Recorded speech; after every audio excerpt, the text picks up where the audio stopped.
KBC में करोड़पति पति। सूरज के जीवन का एक ही फंडा था कि मेहनत तो गधा भी करता है, घर बैठे जो कमाए समझदार वही होता है। इसीलिए उसने कभी नौकरी ही नहीं ढूंढी। इस बात से हालांकि उसकी पत्नी शिखा बिल्कुल भी अग्री नहीं करती थी, पर फिर भी सूरज को समझाना बेकार था। टीवी में कैसे बनोगे करोड़पति का ऐड देखकर उसे लगा कि बस अब तो घर बैठे ही वो करोड़पति बन सकता है, और उसके पीछे उसने अपने सारे सोर्सेस एक्टिव कर दिए।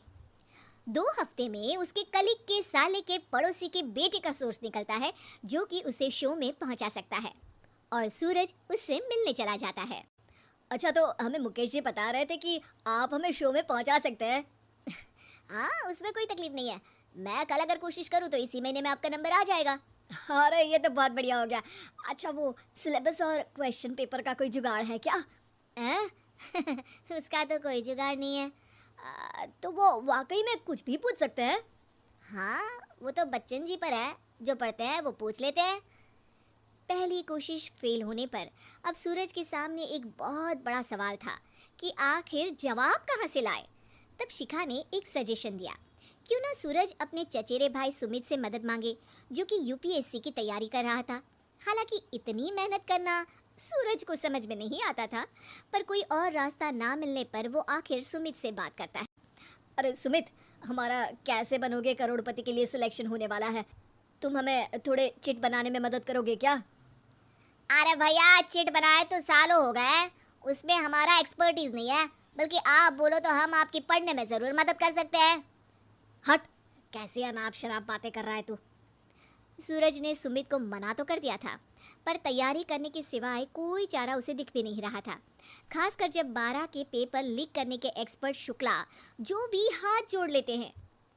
आखिर सूरज को सुमित के पास जाना ही पड़ा, और उसने सुमित और शिखा से वादा किया कि वो बहुत मेहनत करेगा। 1 महीने की तैयारी के बाद फाइनल हुआ कि शो से 1 हफ्ते पहले एक ट्रायल खेला जाएगा, जहां पर सारे रिश्तेदार ऑडियंस की जगह पर होंगे और शिखा सवाल पूछेगी। दूर दराज से भी रिश्तेदार आकर हाजिर हो गए देखने कि आखिर कैसे बनेगा सुमित करोड़पति। सब कुछ सेट था, और इतने में सूरज आकर अपना स्पीच देता है। ये 1 महीना मेरे लिए आसान नहीं था, पर अपने भाई सुमित और अपनी पत्नी शिखा की मदद से मैं इतनी दूर पहुंच पाया हूँ। मेरे मम्मी पापा के आशीर्वाद ने भी बहुत साथ दिया है मेरा। मैं उम्मीद करता हूँ कि आज के शो में आप लोगों को बहुत मज़ा आएगा। साक्षी पहला सवाल पूछती है और पूरे कमरे में सन्नाटा छा जाता है। इंडिया में कितने स्टेट्स हैं? 3, सॉलिड, लिक्विड और गैस। अरे रुकिए, तो ऑप्शंस तो देने दीजिए। इतने में 5वीं कक्षा का चिंटू बोल उठता है। अरे क्या मामा, आप तो पहले सवाल पर ही आउट हो गए। अरे बेटा, पहला सवाल तो ट्रायल होता है ना। अरे तुम अब देखना। देखने जैसी बात तो थी ही। सूरज को इतना शांत किसी ने नहीं देखा था।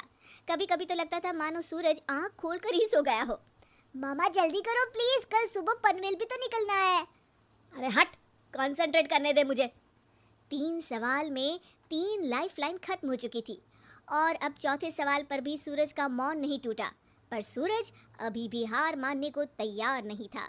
उधर हर कोई सूरज को छोड़ सुमित को देख रहे थे। आखिर सुमित ने ही तो पढ़ाया था सूरज को। गजब बेइज्जती है यार। अरे बेटा, तो बाप का, दादा का, भाई का, सबका नाम बुड़वाएगा। अरे 3 लाइफलाइन ले ली तो भी तेरा कुछ नहीं होना है। अरे कोई इतनी बात करता है क्या शो पर? अरे बेटा, शो पर तेरे जैसे भी तो नहीं आते ना। सूरज की ये जंग आखिर 1 घंटे बाद 5वें सवाल पर खत्म हो गई, जब उसने इंडिया के नेशनल बर्ड का नाम कहा, कौवा। अरे बेटा, मजा तो बहुत आया, बस थोड़ा टाइम पर खत्म होता तो आनंद भी आ जाता। ताने बारिश के बूंदों की तरह बरस रहे थे, और सूरज को भी समझ आ रहा था कि ये करोड़पति बनना शायद उसके बस के बाहर की बात है, पर वो आखिर ये बात मान कैसे लेता।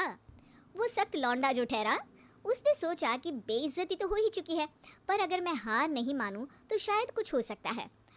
शिखा तुम देखना, असली शो में आग लगा दूंगा, आग, करोड़पति बनूंगा मैं। हाँ, सब्जियां खत्म हो गई है घर पे, ले आओ। पहले पति बन जाओ, फिर करोड़पति बनना।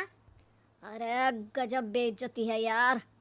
बेटा, अभी तो घर पर ही हुई है, एक हफ्ते में तो तुम देश के सामने करवा कर आओगे। वैसे जब टीवी पर जाओ ना तो बस अपने मम्मी का ही नाम लेना, ठीक है? कोई पूछे तो बोलना कि पापा नहीं है मेरे। अरे पढ़ाई की, पेपर निकलवाए, इतने सारे लोगों को खाना खिलवाया, क्या फर्क पड़ा? इसीलिए मैं कहता हूँ कि मेहनत तो गधा भी करता है, घर बैठे जो कमाए वही सिकंदर। लेकिन मामा, गधे भी जानते हैं कि हमारा राष्ट्रीय पक्षी मोर है।